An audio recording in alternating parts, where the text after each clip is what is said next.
Good morning, students. In the previous lectures, we have studied about the force on a moving charge in the magnetic field and about the Fleming's left hand rule. Now, the next phase of this chapter is electromagnetic induction. So, before starting the electromagnetic induction, let us have a look on the history of the magnetism. So it was from the Oersted experiment.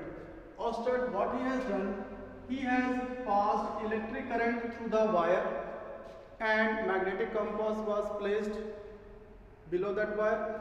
So the magnetic compass was showing the deflection, which indicates that magnetic field was developed around the wire, and means from the as the current was passed through that wire, magnetic effect was observed. As the current was passed in a wire, magnetic effect was observed. So scientists, they very well knows that nature loves symmetry. Means if magnetic field can be produced due to a current, then current can also be produced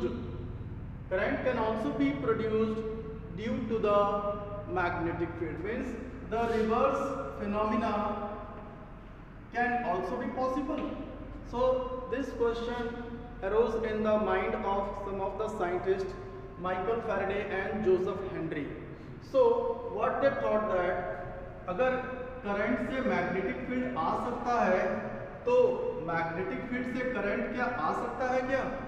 तो what they have done, they have performed numerous experiments, and that experiments leads to the discovery of electromagnetic induction. So we will see what experiments they have performed.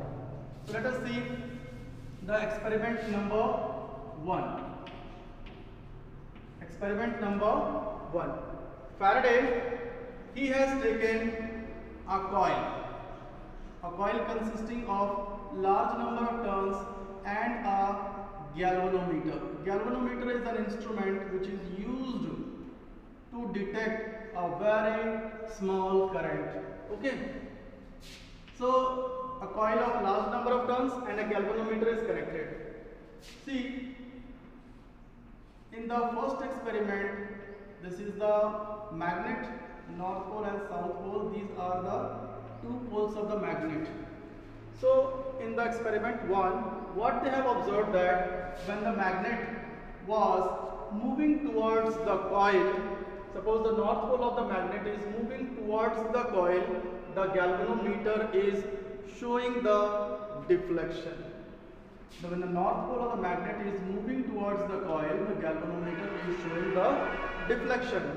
But when the north pole of the magnet is taken away from the coil, again the galvanometer is showing the deflection, but now the deflection was in the opposite direction. When the magnet was moving fastly towards the coil, it shows fast deflection, and when the magnet was moving slowly towards the coil, it showed slow deflection. And when the magnet was brought nearer and it is kept stationary, no deflection was observed in the galvanometer. So what was the first observation? When the north pole of the magnet was moving towards the coil, or the south pole of the magnet is moving towards the coil, the galvanometer is showing the deflection. Okay? जब ये north pole या south pole कोई भी दोनों में से एक अगर इसके तरफ कॉइल की तरफ आता है तो ये डिफ्लेक्शन दिखाता है गैल्वेनोमीटर. तो गैल्वेनोमीटर का डिफ्लेक्शन आना, इसका मतलब ये आ गया कि इसके अंदर करंट आ चुका है. जब ये मैग्नेट इस कॉइल के तरफ आया तो गैल्वेनोमीटर ने डिफ्लेक्शन दिखाया. इसका मतलब क्या है कि इसके अंदर करंट आ गया है. किसकी वजह से? इस मैग्नेट के मोशन के वजह से. Here we will use the terms relative motion. क्या टर्म यूज कर रहे हैं यहाँ पर? Relative motion. देखो जी, रिलेटिव मोशन का मतलब होता है या तो मैग्नेट इसके तरफ मूव करे या तो ये पूरा सेटअप इसके तरफ मूव करे.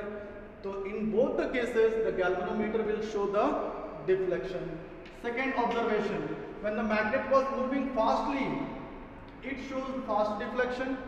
When the magnet was kept at rest near the coil, it showed no deflection. अब मैग्नेट इसके पास आके रुका हुआ है, कोई मूवमेंट नहीं है, तो कोई डिफ्लेक्शन नहीं।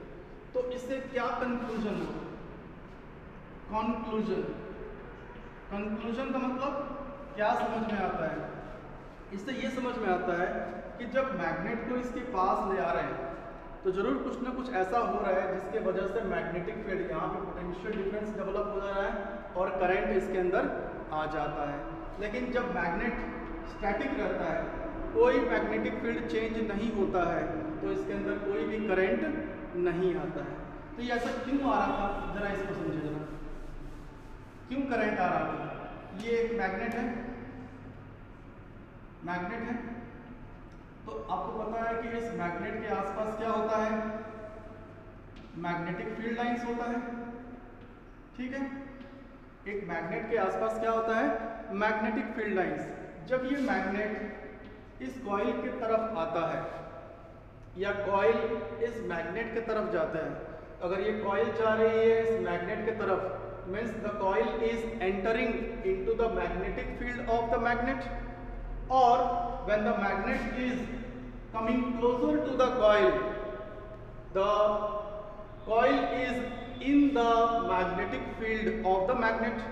तो जैसे जैसे ये मैग्नेट इसकी तरफ जा रहा है, इस कॉइल के तरफ मैग्नेटिक फील्ड लाइंस का जो कंसंट्रेशन है वो क्या हो रहा है? बढ़ रहा है। तो गैल्वेनोमीटर डिफ्लेक्शन दिखा रहा है। लेकिन जब ये मैग्नेट और उसके साथ में ये जो मैग्नेटिक फील्ड है, जब ये दूर जा रहा है, तो यहाँ पर मैग्नेटिक फील्ड लाइंस का कंसंट्रेशन क्या हो रहा है? कम हो रहा है। लेकिन जब मैग्नेट इसके पास आके स्टैटिक है, वो ना ही मूव नहीं कर रहा है, तब क्या हो रहा है? तब गैल्वेनोमीटर कोई डिफ्लेक्शन नहीं दिखा रहा है। यानी इन तीनों चीज से ये पता चलता है कि मैग्नेट के मोशन से मैग्नेटिक फील्ड लाइंस चेंज हो रही है। मैग्नेटिक फील्ड लाइंस के चेंज होने से करंट का आना, इसी को कहते हैं electromagnetic induction. Magnetic field lines का कंसंट्रेशन इस कॉइल के पास चेंज होना, कभी बढ़ रहा है तो गैल्वेनोमीटर एक साइड डिफ्लेक्शन दिखा रहा है, अगर दूर ले जा रहा है तो मैग्नेटिक फील्ड लाइंस घट रही है, तो अगेन गैल्वेनोमीटर डिफ्लेक्शन दिखा रहा है, लेकिन ऑपोजिट डायरेक्शन में। और गैल्वेनोमीटर डिफ्लेक्शन दिखाने का मतलब है कि इस कॉइल में करंट आ गया। किसकी वजह से आ गया? इस मैग्नेट के मोशन के वजह से। तो आ गया ना रिवर्स फिनोमिना, मैग्नेटिक फील्ड से करंट का प्रोडक्शन, इसको कहते हैं इलेक्ट्रोमैग्नेटिक इंडक्शन। और जी ध्यान रखो, इसके अंदर जो करंट आई ना, उस करंट का नाम क्या है? That current is said to be induced current. क्या कहते हैं उस करंट को? Induced current. इंड्यूस्ड का मतलब होता है, पहले तो हमने पढ़ा था सिंपली करंट। इंड्यूस्ड करंट का मतलब इंड्यूस हो गया है, इसके वजह से इसके अंदर आ गया है। जैसे इंजेक्शन का मतलब इंजेक्ट कर दिया किसी के अंदर, तो इंड्यूस्ड का मतलब क्या होता है कि इसके वजह से इसके अंदर करंट आ गया। पहले कोई करंट नहीं था, लेकिन due to the motion of the magnet और motion of the coil, the current is induced in the coil, that current is said to be induced current. Okay, now in the second experiment number 2, what Faraday has done, he has taken 2 coils.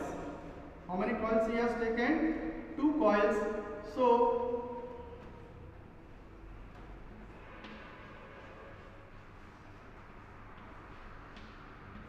this is your coil 1 and this is your coil 2. Coil 1 is connected with a battery and a key, and coil 2 is connected with a galvanometer. See, the experiment were very simple. First, a coil and a galvanometer is connected and a magnet is there. Secondly, there is no magnet.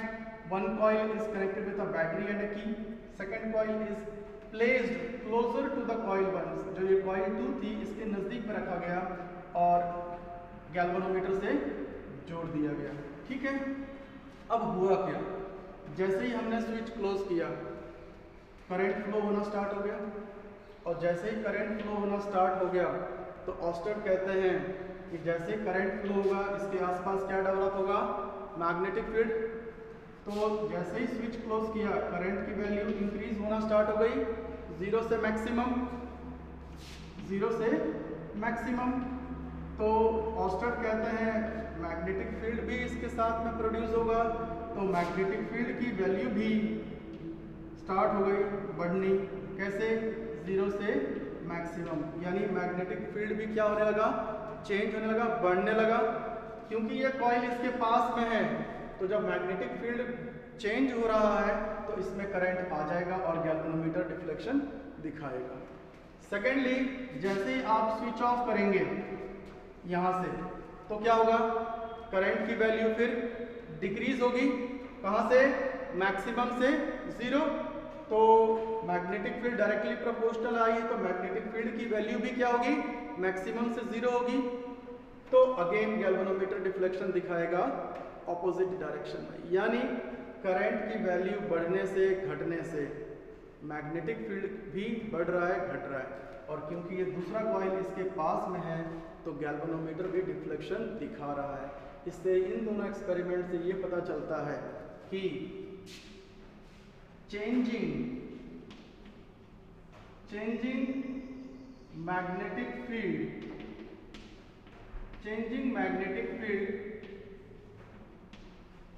gives rise to induced current। ठीक है, एक चीज ये मूल मंत्र है, याद रखना इसमें कि चेंजिंग मैग्नेटिक फील्ड, ध्यान रहे, अगर मैग्नेटिक फील्ड चेंज नहीं होगा तो करंट नहीं आएगा। तो changing magnetic field give rise to induced current. Induced current means current आ गया। ठीक है, तो इन दोनों के बाद में अब एक टॉपिक है कि factors on which induced current depends. ठीक है, factors on which induced current depends. So किन किन फैक्टर्स पर ये इंड्यूस्ड करंट डिपेंड करता है? First one, number of turns of coil. जितना ज्यादा नंबर ऑफ टर्न्स होंगे, उतना ज्यादा इंड्यूस्ड करंट प्रोड्यूस होगा। दूसरा, स्ट्रेंथ ऑफ द मैग्नेट।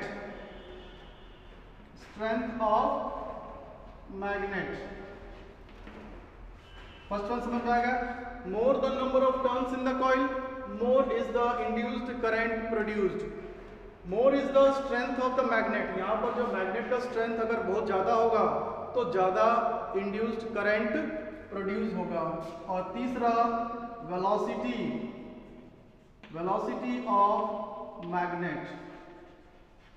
मैंने बताया था कि अगर मैग्नेट को फास्ट से इसके तरफ ले गए तो ये फास्ट डिफ्लेक्शन दिखाया, अगर स्लो से ले गए तो ये स्लो डिफ्लेक्शन दिखाया। तो induced current velocity of magnet के ऊपर भी डिपेंड करेगी।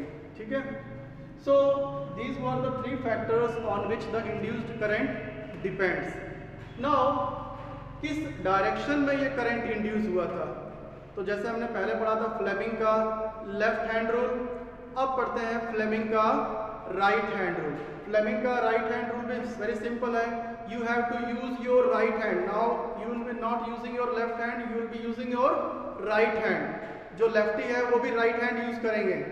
ठीक है, तो Fleming's right hand rule states that you have to stretch your thumb, index finger and middle finger. This is your thumb, this is your index finger and this is your middle finger. You have to stretch the 3 fingers mutually perpendicular to each other such that the thumb represents the motion, index finger represents the magnetic field and this middle finger represents the current. ठीक है, most of the students they get confused in Fleming's when we have to use the Fleming left hand rule, when we have to use the Fleming right hand rule. Fleming left hand rule is always used in terms of the force due to a charge, due to a current carrying conductor. लेकिन कहीं भी electromagnetic induction या induced current का phenomena आएगा, वहां पर use करेंगे कौन सा रूल? फ्लेमिंग का राइट हैंड रूल। कहीं भी जो इंड्यूस्ड करंट का फिनोमिना यानी इलेक्ट्रोमैग्नेटिक इंडक्शन से डील करेंगे तब हमें यूज करना है, देखो यहाँ भी फोर्स फील्ड करंट, अब फोर्स अगर फोर्स है तो न्यूटन कहते हैं फोर्स लग रहा है तो मोशन भी हो रहा होगा। फोर्स फील्ड करंट, यहाँ भी फोर्स फील्ड करंट, तो यहाँ पर करंट कौन सा है, इंड्यूस्ड करंट, ठीक है। So remember this thing, whenever we are using the Fleming right hand rule, where we are using Fleming right hand rule, where there is a concept of electromagnetic induction. Okay, thank you. Now the chapter is completed.